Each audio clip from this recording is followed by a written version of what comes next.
let's face it, haven't you had a problem in your life that seems so unique, so mind-boggling that you just had to scratch your head and wonder to yourself, am I the only one who's dealing with this? Now, come on, admit it. You know you've been there. You've looked in that mirror and said, this has got to just be me. We all have. And weren't you so relieved when you realized that you weren't alone? I mean, think about that. Now, Lori wrote to me because after 18 years of marriage, she now thinks she may be a lesbian. Now, her husband David thinks it must be just a phase that she's going through. They both wonder if they're the only one in this kind of situation. I'm 52 years old. I've been married for 18 years, and I'm just now beginning to wonder, am I gay? Lori came home and then proceeded to tell me that she was having attractions for women. I met a girl, and 3 months later, I realized I was in love with her. I was angry. I wasn't sure how to handle it. I decided I should move in with my girlfriend. My husband doesn't believe I'm gay. He believes that this is just one of those phases. I don't find myself physically attracted to him anymore. Sexually, there's nothing there. It would be hard for me to admit that she is gay. She swears that she does not want a divorce. She says she's confused and doesn't know really what she wants to do. If David and I were to get back together, it would be more for the sake of appearances. The hardest part is dealing with the children. The idea that their mother could be gay is going to really shake them. I always wish that things could just go back to normal. I'd like to ask Dr. Phil, am I the only one in my community who's gay? And how do I tell my friends and family? Okay, now, look, this is clearly a very important question and a very important situation for you and for you because you've been married 18 years. And this is your third marriage? Yes, sir. And you said you have two real big concerns. And what are they, just from your point of view? Well, I don't want a failed marriage out of this. I married her with the intention of being, this is it. I don't want to spend the rest of my life alone. I'm 56 years old. So you don't want a failed marriage and you don't want to spend the rest of your life alone. That's right. Your concerns are more about people's reactions, true? True. How do you feel about the impact that this could have and is having on your husband? It's very difficult. I intended to stay married to David the rest of my life. What makes you think you're gay? I fell in love with a woman. I'm attracted to women, not to men. And is this something that you've just acknowledged of late, or is this something you've been aware of much earlier in your life? No, I was never attracted to women early in life. Mm-hmm. It's just something in the last few years that I've become aware of. And how do you feel about it? It terrifies me in one aspect because I live in a community where I'd be totally ostracized, basically. It's not an open community at all. Uh-huh. And so I'm terrified of what it would do for me, the implications for my children. So you've not shared this with your community? No. Okay. You do know you're on national television, right? Yes. Are you intending this to create that defining moment? I know that it will. Why did you want to be here with me? Because I want help. I want to figure out, is this something, number one, am I alone in this? You know, are there other women out there struggling with this? How do I find support? Is there hope for my marriage? Yeah, but why now? Why here? Why with me? Because it's been 2 years that I've totally acknowledged it to David. We've struggled with it. I feel like we're both in limbo. We don't know, we can't continue with our marriage. I've moved out. We have to tell the children. The children know I moved out, but not the real reason. So it's all just very confusing. Right. And you seem more concerned about the judgments you will face than you do about the challenges that you first described about being a little in a foreign land. Is that a big deal to you, the judgments? Oh, definitely so. I'm an active part of a church. I won't be allowed to be a member. Okay, and I get that there is a huge controversy about that, but do you get that if this is not a phase, if this is your reality, do you get that you're not doing anything wrong? No. I feel like I'm tearing apart my family. I feel like that is wrong. Okay, but do you get that this is not a choice matter for you? This isn't just something that you just woke up and decided to switch teams? I guess. It's hard to accept that. Okay, so that's a no. If in fact she is gay, what do you want for her? Well, I want her to be happy. It'd be silly to be married and be miserable and then end up living in two sides of the house and two separate lives. And I mean, I was like her. I was brought up, this isn't, you just don't do this. But if she's making a choice, this is what she is, and this is where she's going to live her life. Okay, but if she is in fact gay, that's not a choice. It would be like me asking you to choose to be gay when you're not. Could you make that choice? No, I'm just not. Yeah, that's right. You just couldn't make that choice. Correct. Because you're heterosexual. Absolutely. And you could understand if she's gay, to make the choice not to be would be like me asking you to be. Okay. Just think about that for a second. If this is a reality, how does Lori explain the situation to her children? How do you deal with the judgments and the controversy? We're going to talk about that when we come back. And I have an expert here that deals with these precise questions day to day. It's going to help out when we get back. In my area, homosexuality is not tolerated at all. Homosexuals are shunned. The gay community is very much underground. The idea of me being gay and coming out terrifies me.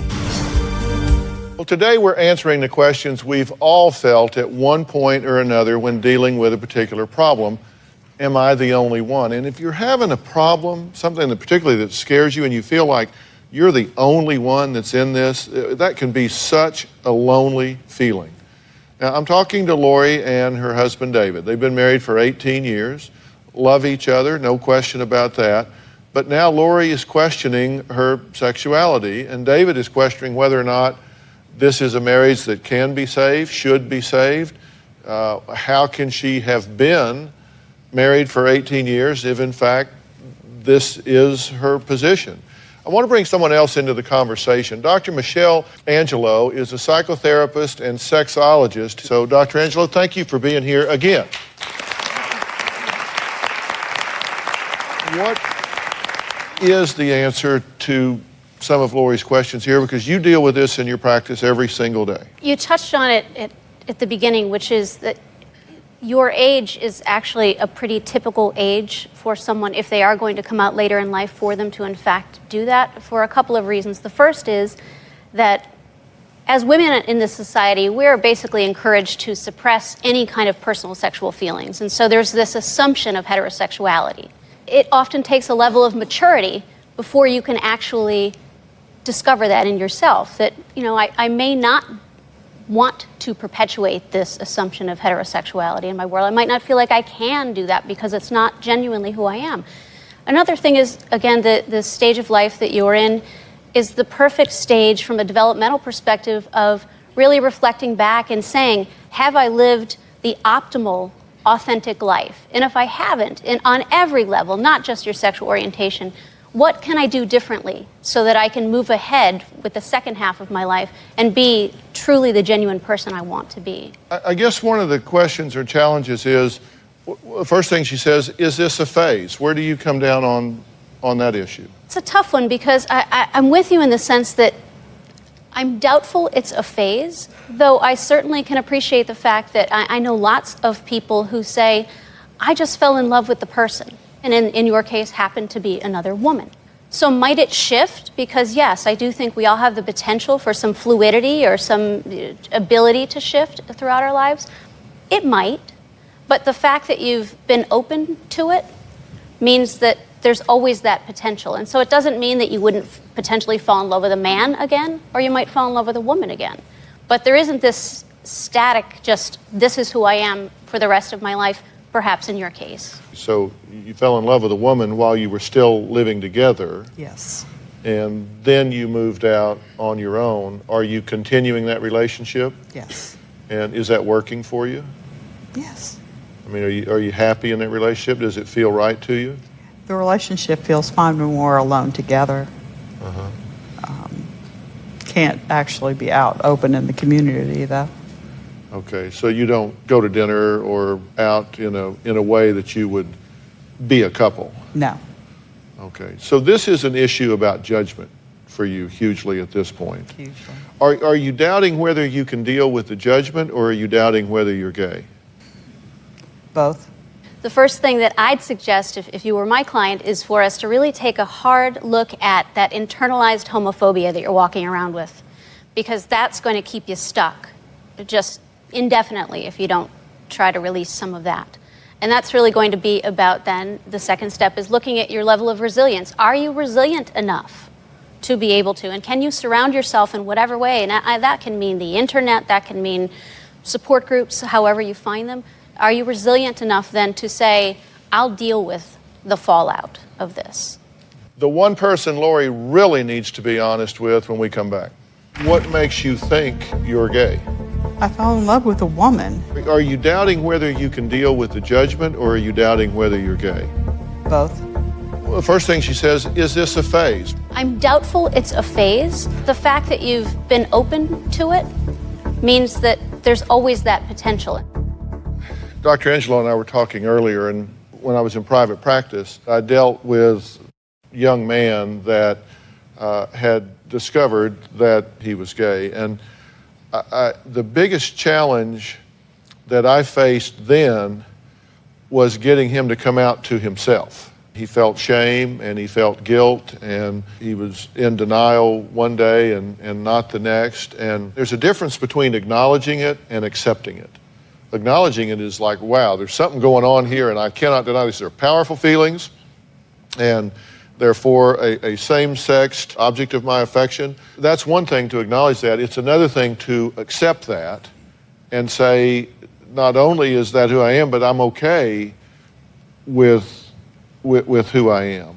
And at this point, you're kind of at the acknowledgement step, but you're not anywhere near the acceptance step, right? Mm-hmm. If, in fact, you have come to this realization, to deny that and live in a heterosexual relationship would be very painful to you, would be very uncomfortable for you.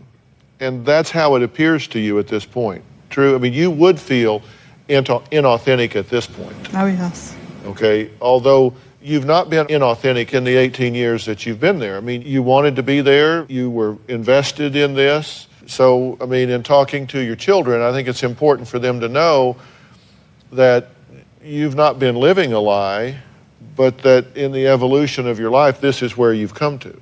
But you have to be true to who you are. If she's gay, there's nothing you can do. You can't be a better husband. You can't be more charming. You can be a better friend, and you guys can love each other and support each other and be there for each other. But that's not, as I said, there's good news and bad news. Yes. The good news is this is not a reaction to you. The bad news is this is not a reaction to you. And that's bad news because it means there's nothing you can change to fix this. This doesn't have anything to do with him, does it? No. And that's where you have to deal with this yourself. Why here, why now? I mean, you came here knowing this was a public forum, but your number one concern is judgment. So once this airs, that's out there. What was your thought process in, and I don't disagree with you, I'm just saying, what was your thought process in using that forum for this to become public? Are you burning your bridges behind you here? What is this? Probably. I I guess maybe I feel like it's time, and I can just get it over all at once. Well, this will get it over all at once. Dr. Phil, I was thinking that this is, though it's going to be painful to get it all over at once and probably flip both of your worlds upside down temporarily, it's like ripping the Band-Aid off quickly, because what you've been doing for the last couple of years is just slowly peeling it away, and I would imagine that open wound is pretty painful at this point. How do you want people to take it? I would like people to just accept that that's who I am and want me to be happy. But you haven't accepted that. No. You think that there's something wrong with you. Have you sought help for that? Have you thought, I'm confused, I'm not gay, I'm confused, I need clarity? Have you sought counsel for that? Yeah, I have seen a therapist, and I actually went to a workshop for married women who are trying to figure out if they're gay or not. Mm-hmm. I walked away from that on a high, ready to say, oh yes, I'm ready to tell the world I'm gay, but then you come back to the real world. And I start wavering. Well, you don't have to be in a gay rights parade. I mean, right? I mean, you don't need to be. The other thing to remember, and this may muddy the waters or it might clarify things, is that there aren't just two orientations. And so it's not as though, well, I'm not straight, therefore I must be a lesbian. That's not the case for a lot of people. What do you think about all this discussion? You're not liking the way all this is going. It's how I felt things would be. I still think we're coming to the time when, I mean, it's been hanging in limbo for 2 years. Our lives are still going on. Our children are out there. We're expecting grandchildren for the first time. And it's just hanging. So, yeah, we talked about this earlier. I said, when she was having doubts about, she wanted to turn and run earlier. And I'm saying, well, we're here. And the only thing this is really going to do is it's going to tell people what's going on. Whether they all watch the show or not, it's going to get out there. It's going to happen. Listen, there are in the world a lot of homophobic people, and they will look askance at this. And you have to make the decision, am I going to live my life to please people I don't know or certainly don't live in my house, or am I going to live my life to be true to my own heart? And those people that judge you, they go home at the end of the day, and you go home at the end of the day, and you live with your choices and they live with theirs. But the person you need to get at peace with about this is yourself. And I'm more than happy with Dr. Angelo's help to find that professional that can help you navigate these waters and help you guys navigate things with the children and with each other. If this is where she is, then that's where you need her to be. That's right. If it's not, then that will work out, and you guys will work on the marriage and get things where they need to be. So the reality is going to play out. Right. And that's not a choice. It's not a switch that you flip. We can't fix you. You can't say, well, she's got this confusion, you need to fix that. It either is or it isn't. And that will come true across time. I mean, do you agree, Dr. Angelo? I do agree. And I also think, David, that I'd like to be certain that you recognize you have a lot of power here, because it probably feels as though you're kind of powerless, that your wife is figuring this out, so to speak, and that you may potentially end up with a third divorce, which sounds like that's obviously triggering one of your biggest fears. But in fact, as challenging as this is, and I certainly am not trying to minimize how painful it is, but as challenging as it is, if you can start recognizing your own power in this situation, which is essentially, look, I'm not going to do this anymore, figure it out or don't, but I'm going to start working on myself and figuring out what makes me happy as a human being, then perhaps things will continue to evolve, because it's obvious that the two of you love each other and care about each other deeply.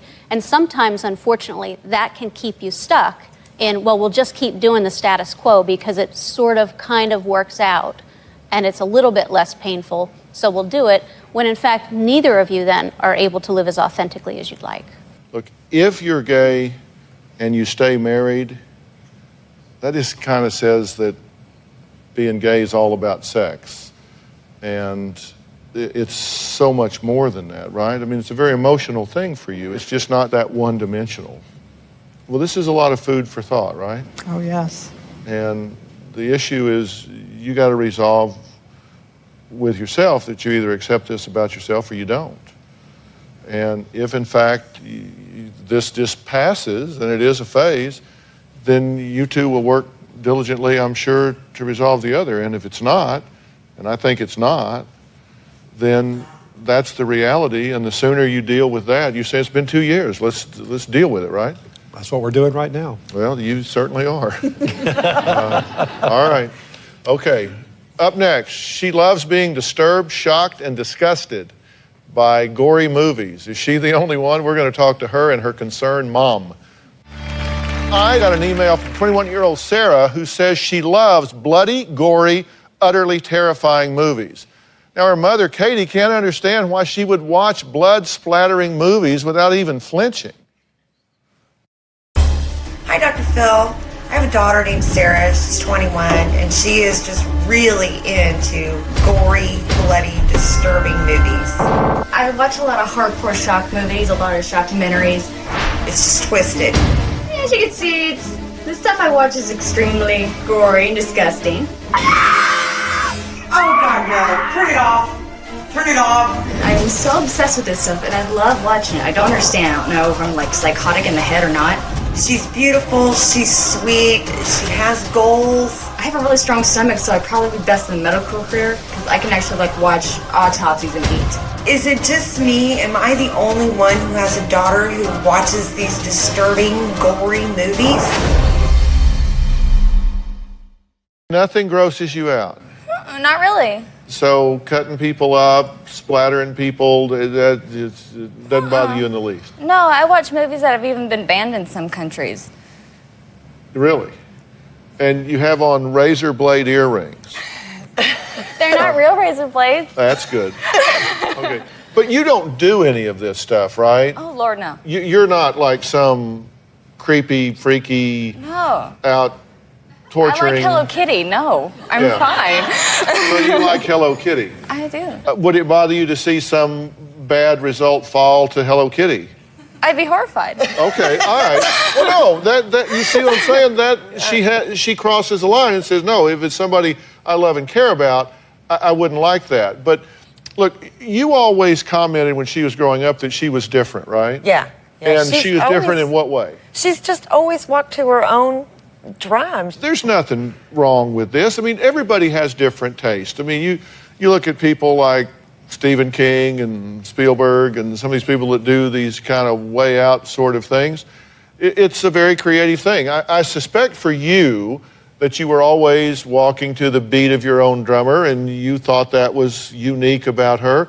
You've just kind of kept pushing the bar up further, a little further, and a little further, and a little further to maintain that uniqueness. And it seems to have manifest itself in this way. But here's the thing. I got two problems with this and one thing that's okay. The okay is you're not doing anything that is inappropriate. You're not being at risk or doing dangerous things for a thrill, right? Right. The two things that bother me is, unfortunately, a lot of people who get really into this in an obsessive way are not necessarily the most productive folks. You got to be careful because your mom had commented that you don't always bring home people that are not losers. They don't have like jobs or showers or things like that, right? Yes. You said some of them are kind of dirty and lazy and smelly and gross and what is up with that? That's got nothing to do with gore. Yeah, because she's beautiful. So what is up with that? I don't know. I mean, I usually don't pay attention to if they don't smell like overly bad, like I'm not just sitting there like, oh God, you got to shower. I'm not bad. It's okay. I mean, I don't go over to somebody and go, okay, you're not my friend.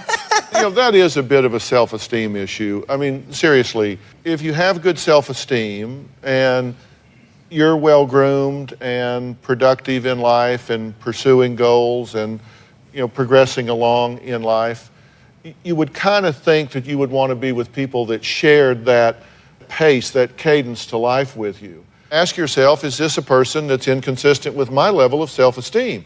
Should I be willing to settle for this? And the answer is no. I mean, anybody can stay clean, right? Yeah. Anybody can put on clean clothes, however tattered they may be. They can take a shower, however poor they may be.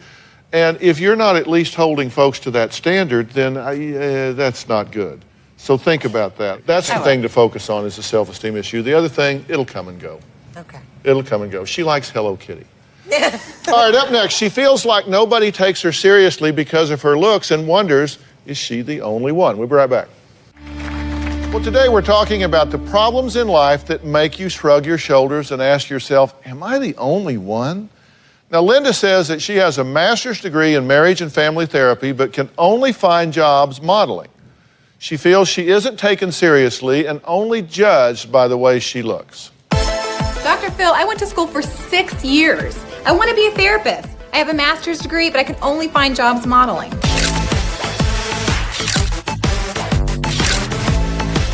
Am I the only one who's never taken seriously and just for the way I look? Like, here's this big boob bimbo walking in the room. Like, I'm not educated. Come on. I'm tired of getting judged before people even know me. People see me and they say, why don't you go do a beer commercial? Or why don't you go work at Hooters? Looks only get you so far. And then after that, people start judging you and they start treating you like, who is this dumb girl? And that's what I don't like. That's what I don't appreciate. And after a while, when everything is gone, what's left? So that's why I went to school. That's why I got my master's degree. I believe I've applied to 200 plus jobs. I've even taken my resume and hand delivered it. I find myself sending it over and over again, almost becoming a stalker with some of these people because I'm calling them umpteen times. Hi there, I was following up on the marriage and family therapist intern position. Between looking for the modeling jobs and looking for the therapy jobs, modeling always wins out. You go to these casting calls, they say they love you, they never call you back. Or you go to these casting calls and they're crude, they're rude, and they basically say, you're not good enough, please leave, and you're just a dime a dozen. That part right there is what plays with your self-esteem. My boyfriend works to support myself and my son. He's not always crazy about the modeling because it's lingerie and it's bikini. He has friends that say, hey dude, we saw your girl in a magazine and she looks hot. He wants it to be private and behind closed doors. Dr. Phil, am I the only one that went to school as a therapist but can only get jobs modeling? Okay, well, this one's kind of up my alley from the psychological side of this.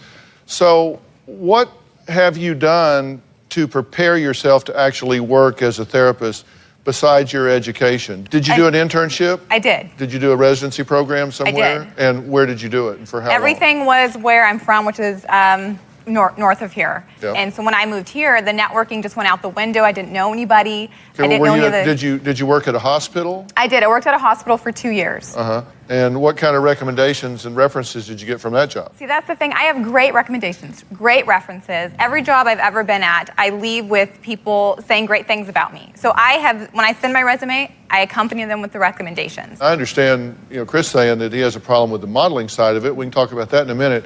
But are you competitive on the other fronts, or is this just an easy excuse that, well, I'm just too pretty and I'm a model, and they think that's... And let me tell you, there are women who would not want to send their husband to you as a therapist. You know that. They just say, no, don't think so.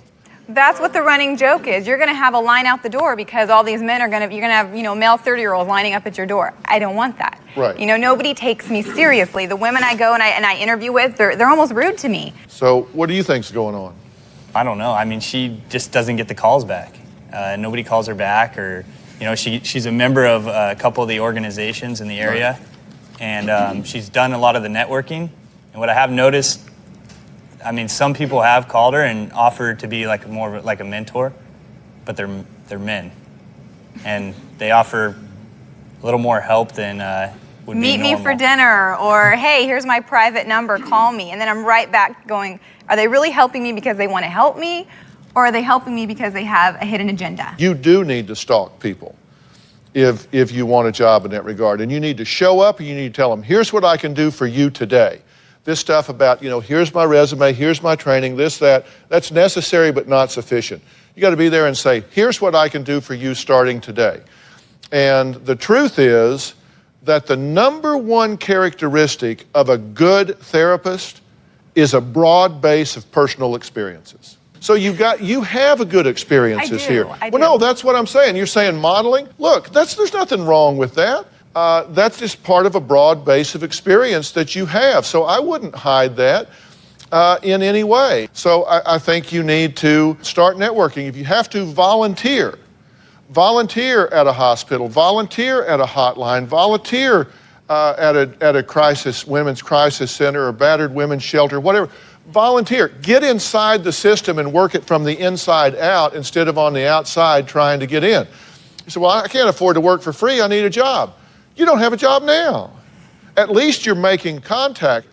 They've got to see you in action because it's kind of hard to flex your therapist muscles if you're not in the game doing something, and then you work alongside somebody, it will help. And a volunteer position then becomes an intern position. Intern position then becomes a paid position. In a paid position, then you start to be able to do what you want to do. So, but you can't just sit on the sidelines and say, well, I'm too pretty.